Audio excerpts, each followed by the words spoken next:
Fasten your seatbelts for an all areas access conversation spanning a decade inside Formula One with none other than former Haas F1 team principal Gunther Steiner. Unfiltered Live is an event no Formula One fan, hell, no racing fan should miss. The star of Netflix's smash hit docuseries Drive to Survive will take you on a wild ride through his career in motorsports and his decade of working on the Haas team. And it's for one night only. November 15th, Unfiltered Live at the Cadillac Palace Theater. Tickets at BroadwayInChicago.com.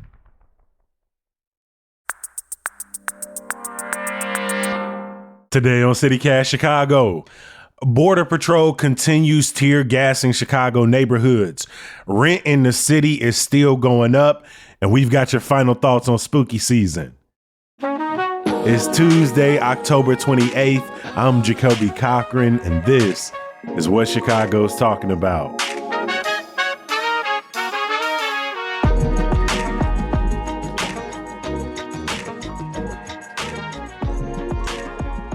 I've got executive producer Simone Alicea in the building. Simone, how you feeling? How was your weekend overall? I'm doing okay. It was good. I managed, not only did I go to a Halloween party, I managed to even find a costume last minute. Oh, come on. I went as the Queen of Hearts. We were at Buffalo Exchange like the morning of the party, and my boyfriend spotted a Queen of Hearts costume, like shrug, like it's like the red and black, and it's got like the heart pendant, and it's got the high collar, and he saw a crown, did some, red makeup, and went as the Queen of Hearts. I did not get out for any Halloween themed events. I actually don't think I'm going to make it because this weekend I'm going to be out of town. So over the last few days, honestly, I've been trying to catch up on some rest, keeping it low key, giving a little support to some Chicago sports teams, even though the Bears lost over the weekend after a 4-game winning streak. At the time of recording this, the Bulls are 2-0. And then we haven't even talked about this over in Major League Soccer. The Chicago Fire are in the playoffs. Their next game is later this week. And so obviously for most Chicagoans, those games were not top of mind over the weekend because as we have reported pretty much every week for the last 2 months, Operation Midway Blitz is still full scale across the city and into the suburbs. And as we've reported on tear gassing, arrests, and immigration campaigns in neighborhoods like South Shore, Archer Heights, Brighton Park, back of the yards. This weekend, those raids spread even further around the city, hitting the north and northwest sides pretty hard. Simone, I have seen video from Lakeview, from Old Irving Park, from Avondale, and those scenes look nothing different than what I've been seeing for the last 2 months. No, not at all. It's almost difficult to talk about that at this point because it does feel like we are reporting the same story just with a different neighborhood name over and over and over again. So as you said, let's talk about where tear gas has been deployed, since that has been the subject of, I think, a lot of scrutiny and including a court order by a federal judge. Most recently in Old Irving Park, immigration agents had deployed tear gas. They were there kind of early in the day on Saturday, right before a children's Halloween parade was set to take place. People was literally coming out their houses with their kids, making their way. Yes. When they saw, well, some folks saw ICE agents chasing people through their front yards. Yeah, reports of hearing whistles, which we've talked about a lot as a way to alert people to ICE's presence in a neighborhood. And, there were some older folks, too, who got caught up in that. I was reading the Block Club report, a 70-year-old man who was practicing for a marathon, a 67-year-old woman, both of whom immigration agents said were somehow impeding their operation. That sort of blanket defense for assaulting protesters, arresting people. And so that was in Irving Park. The day before, on Friday, ICE agents also had deployed tear gas in Lakeview as they carried out operations there. And, in addition to Lakeview, Old Irving Park, we also saw them across the Near West Side, so Ukrainian Village kind of area, around Lincoln Park as well on Friday, and then in Avondale as well on the northwest side over the weekend. It is more of the same. It's agents are coming out in large groups to pull up on, construction workers and day laborers. Yeah, the Tribune headline, called "Easy Targets," right? Essentially people out in the open doing their jobs, regardless of whether or not there's a school nearby, there are families in the area, regardless of whatever's going on. People come out and they see what's happening. They then begin to record, alert their neighbors, and then ICE and Border Patrol see this as as some kind of obstruction, or they see this as some kind of interference, and they then respond with aggression and they retaliate. I was just reading through a Marshall Project breakdown of Operation Midway Blitz that was released over the weekend. And one of the things they wanted us to really focus in on is, as this commotion is taking place across the city, as this brutal escalation continues, the writers will remind us, like, these crackdowns, these sort of neighborhood raids are still leading to arrests, even if it's a couple people taken away. And what they're saying is, it is at that moment where you really start to see the sort of full insidiousness of this campaign, because it's not just about terrorizing people on the ground, trying to scare people into self-deportation. But when they arrest someone, they are quickly moving them to facilities in Texas and Louisiana. They want to make it harder for families to be able to find their loved ones, for lawyers to be able to coordinate cases. The goal is to remove people from the country without any due process and get them lost in a system that, even if it's illegal, it's unconstitutional, it's inhumane, by the time the checks and balances catch up, people have been, dropped off either in countries they've never been to, haven't been to since they were children, haven't been to in years, and their opportunity for recourse is pretty much non-existent. Well, Jacoby, and even if, I think for some families, even the worry is not even the deportation element of getting sent back to the country. Maybe you do have connections. Maybe you do, you would be able to be there. But the fear is detention. The fear is getting caught up in a system. Some of the reports we saw over the weekend of arrests that happened where, people aren't able to call their loved ones for maybe 24 hours after an operation occurs, not being able to hear from someone, not knowing where they are. And then you find out they're being held in this processing center in Broadview, which again was never supposed to be a detention center. And then, as you mentioned, potentially being moved with very little communication, which again, very common, has always sort of been an issue in any kind of, carceral setting, the movement of people who are detained with very little transparency or communication. But in this case, I would say there's just an even greater hill to climb in terms of making sure you're able to track everything.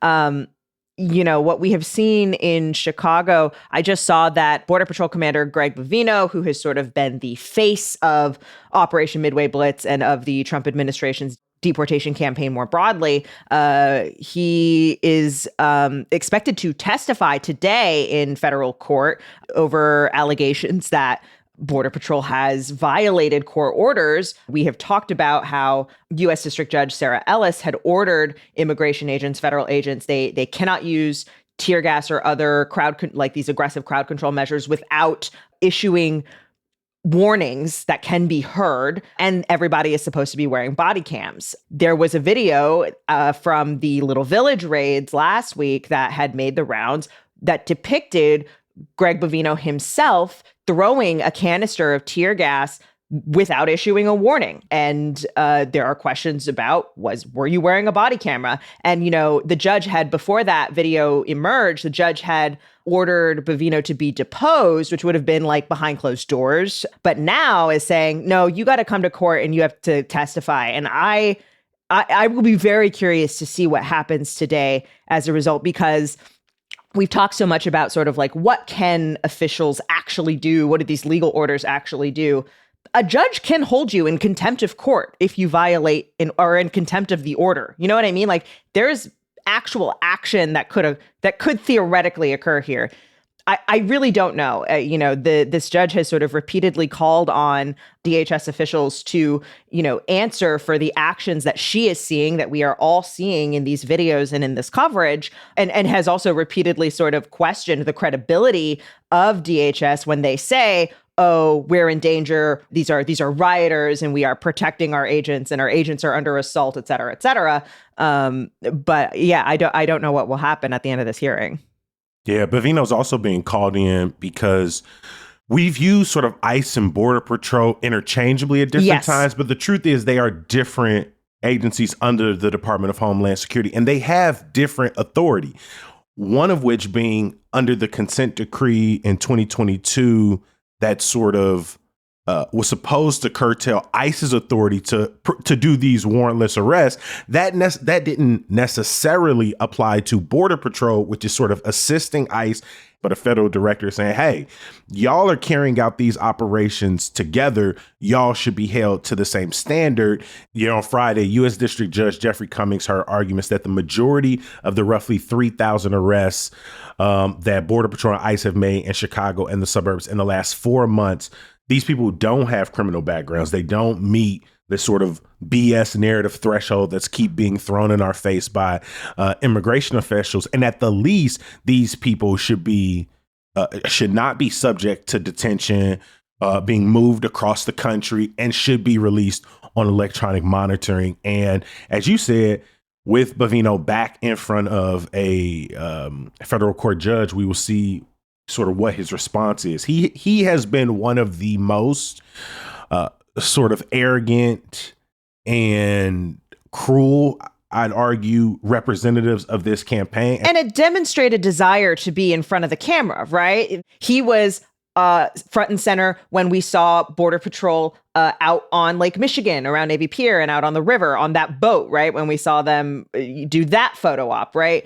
When I say he's the face of this operation, I don't mean that in a bureaucratic sense simply. I mean that also in a literal televised sense. He is the sort of host of what is happening here. And so, I don't know. He wants to be in the public spotlight. Might as well make that spotlight a courtroom, right? November is Homelessness Awareness Month. Now, most of us know homelessness is a problem in Chicago. We see our neighbors sleeping in parks and bus stations, and we want to help. That's why in November, Deborah's Place is focused on raising awareness about what actually works. Permanent housing, not just overnight shelter, paired with supportive services. At Deborah's Place, that model, permanent supportive housing, has helped thousands of women find paths towards stability. When we can provide housing paired with necessary resources, our communities become safer and more livable for all Chicagoans. So learn more about events in the community and how you can support Deborah's Place at deborahsplace.org.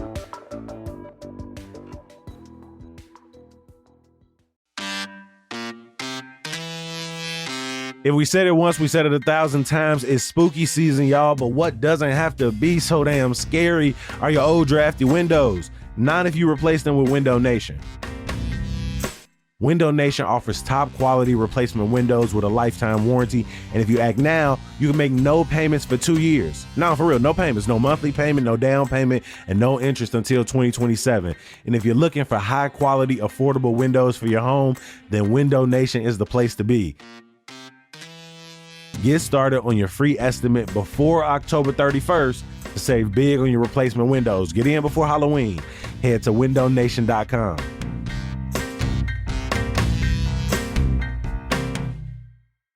Over the weekend, I thought I stumbled upon a headline sort of rife with good news as it said that single family rents were at the lowest nationally they've been in 15 years, Simone. And as I kept reading up, the headlines kept supporting this. Rents are down. But as I started to drill into Chicago to see if this reality was holding true here, I was met with some disappointing news, Simone. Yeah, unfortunately, yes, generally across the country, rents are down. But in Chicago, Rents are increasing at a higher rate than any other city. I am sorry to say. I think many of us as renters have probably felt this. We felt our rent go up quite a lot. Particularly, I moved to Chicago in 2021, in early 2021, so very much still the height of the pandemic. And I came in, it was like new construction, and I got like a special COVID rate. And I came in super cheap, and my rent has gone up like almost $500 since in the past 5 years. And that's the same unit. It's the same unit. I've lived in the same unit. Yeah. But yeah, I was reading this WBEZ report from earlier this year. And I want you to guess, in 2000, how many of the 77 community areas in sort of the median monthly income range, how many of those community areas could people afford to live in? Like the average Chicagoan. Out of 77, I would guess in 2000, I would guess 60. 76. No way. 76. Really? It says middle income renters in 2000, a renter who made the city's median monthly income could afford half the rentals in 76 out of 77 community areas. In 2022, where do you think that number is? Okay. From 76 to we'll keep it 50. Under 70. Huh. Fascinating.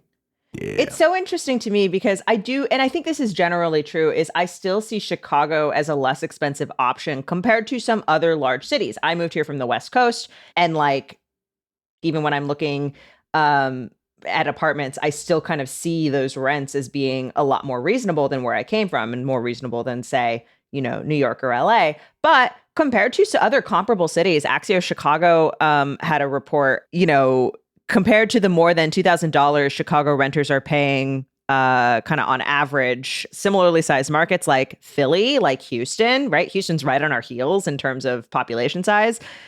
You can get a lot better deal in those cities. You can get find apartments for under $2,000. Then, of course, if you compare it to other Midwestern cities, there are still lots of other Midwestern cities where you can find apartments for rent under $1,000 a month. The other thing that Axios has been following, it's a good series. Our old friend Carrie Shepard talking about the rise of tenant unions, and actually a few different rent strikes that are happening in response to landlords who, there are sort of complaints about maintenance and the like, but also retaliatory allegations of retaliatory rent raising, right? Raising rents because you complain about something, right? And also calls for, sort of across different tenants unions and across the city, calls for an eviction moratorium during this immigration crackdown because people are potentially unable to get to work and then unable to make rent, et cetera, et cetera. Over the last 20 years, where you can afford to live in the city has been drastically reduced for the majority of people who live here. It has grown more and more difficult to rent, and neighborhoods that were once considered affordable are out of reach for many families. Part of the reasons that our rents are increasing is, we haven't been building as much housing as some of these other cities have. We just have stricter building codes, and we are already more built up than some of these other cities. So it's just a very kind of different, a different game. The demand to live here is high. Like some of the other cities where rent is rising, even amid this trend, is like New York City, right? And it's because it's a place where people want to live. People desire to live in a big city like Chicago. And everything else is also so much more expensive than it was, 5 years ago before the pandemic. And so our grocery bills are going up, the fare on CTA is going to be going up next year. Right. And like, those are a lot of compounding costs increases all happening at the same time. There have been efforts that have stalled in the legislature to repeal the ban on rent control in Illinois. And I will say, I wonder if we're getting closer to a stronger political will, because oftentimes when it comes up, there's this, especially in Chicago, there's such a solid population of these sort of mom and pop on buildings, or at least that's the verbiage they use, right? It's always like, oh, it's gonna really hurt the mom and pops who own 2 and 3 flats across the city. But increasingly, that type of landlord doesn't even really exist anymore. Yeah. And that's what I'm saying. That is still a primary way people build personal wealth in Chicago and broader. Buying a 2 or 3 flat. I got plenty of friends whose first building was a 2 or 3 flat in the city.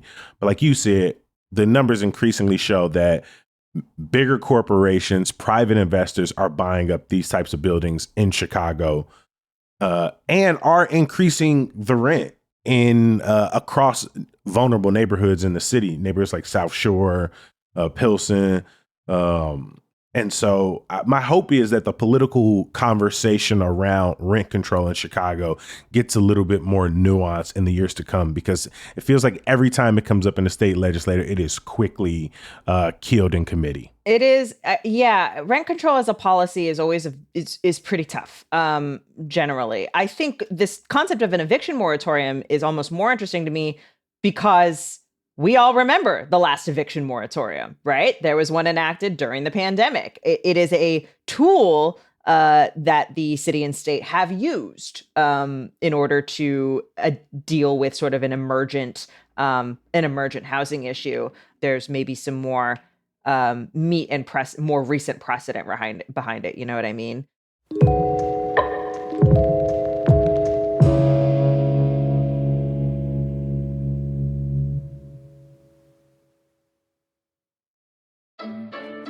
This episode is brought to you by Mubi, a global streaming service dedicated to elevating great cinema. On Mubi, stream beautiful hand-picked films anytime, anywhere. Right now, you can stream Lurker, a sharp psychological thriller and the directorial debut of the Bear and Beef writer-producer Alex Russell. It follows a 20-something retail clerk who crosses paths with a rising pop star and slowly worms his way into their world, stan culture gone mad, as the line between friend and fan blurs, access and proximity turn into a matter of life and death. Y'all, I saw it at the Music Box about a month and a half ago. I ain't gonna lie, kind of creepy, real suspenseful. You're always kind of on the edge of your seat wondering what's gonna happen. You can watch Lurker and so much more exclusively on Mubi, and the best part, you could try it free for 30 days. Just head to Mubi.com/CityCast25. That's Mubi, MUBI.com/CityCast25.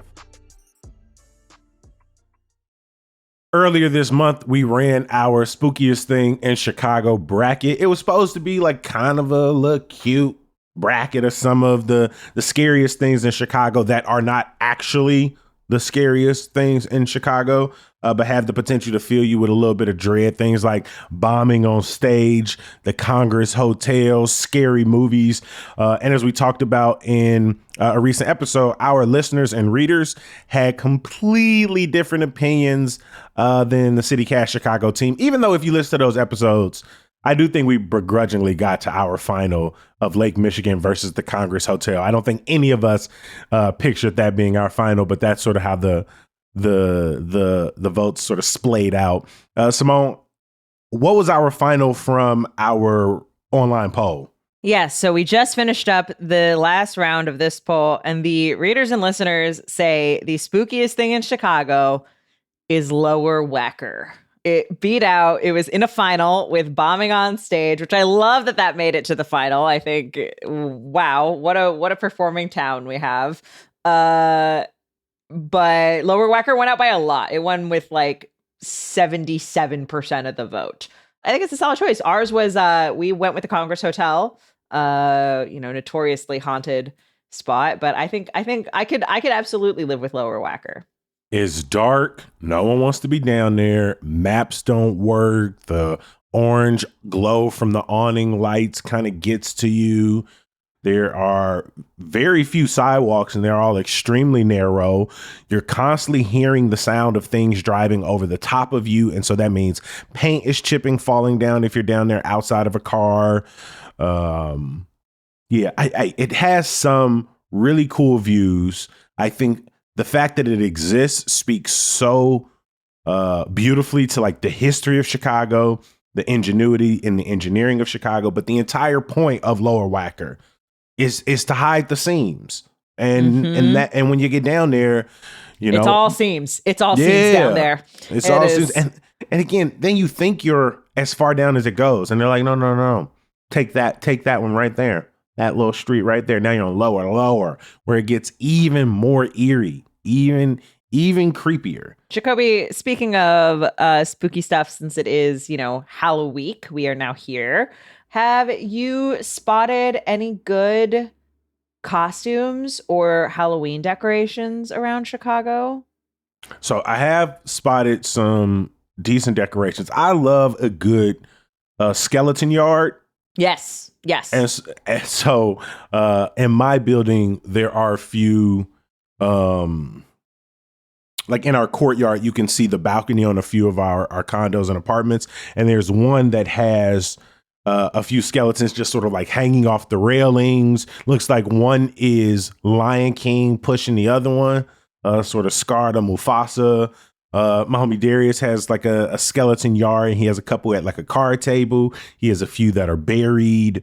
I feel like I have seen more of those 12-foot Home Depot skeletons this year around Andersonville and Ravenswood and Uptown. My building is two of them. One in the back and one at one of the parking lots. So people are out here with the tall skeletons. I went to a Halloween party over the weekend, like I said, and it was a 90s themed Halloween party. And two people showed up dressed as people in their 90s, which I thought was very clever. I just really I love a twist on a theme. I think that's great. And there was at least one person who came from the 1890s, which slightly less twisty, but I'll give it to you. I mean, but that's like you got to come out as a Ferris wheel. Oh, yeah. I mean, yeah, if you want to go like straight up World's Fair, like a World's Fair themed Halloween party would be pretty fun, actually. No, would be pretty funny. I think that would be pretty good. We've talked about this a couple times on the show, but if you had to sort of put forward your best idea for like a Chicago-based costume. Oh, good question. I mean, obviously, I think this is the year of the Pope. Like, it's got to be, right? Of the Pope costume. And I will say one of my favorite costumes I ever wore, even though it wasn't technically a costume, is I was in the 6th grade Passion Play, and I played Pontius Pilate. And essentially what they did is they just put the Easter robes of our pastor onto me. And so I just sort of walked around in this heavy... So you were just wearing literal priest robes. Like literal priest robes, like a hat. And I've really thought about it up until us getting the first American Pope. And was just like, I feel like this would have been my year if I was going to go all there in. is a religious clothing store on Irving Park, right next door to the Chicago Taco Authority, where I had tacos for our taco episode.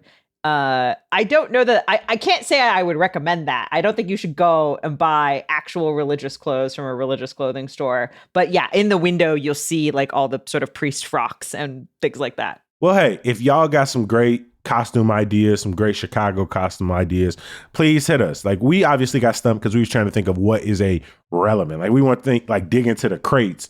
You could be Walter Payton or Bozo the Clown. Or you could be a Chicago hot dog. Yeah, a State Street preacher, Chonkosaurus. You could be Ninja Chonkosaurus, which I think would be absolutely hilarious. Teenage Mutant Chonkosaurus. Come on, you feel me? You could be Chance the Snapper. You just do I think if you and your friends all did like various like animal stories, like I think that'd be cute as like a group costume. I wonder, is there an animal that you can make that you could fuse with the State Street preacher? State Street Plover. A red-winged blackbird. State Street Plover works better as a concept, like as a phrase. But no, he's definitely a red-winged blackbird. Yeah, I think red-winged blackbird is more correct to the vibe. So, depends. Again, let us know your thoughts. If you have a costume idea, reach out to us at 773-780-0246. Leave your name, your neighborhood, and your costume. Please join me in giving a huge thank you to our guest today, executive producer Simone Alicea. Hey, thanks, Jacoby.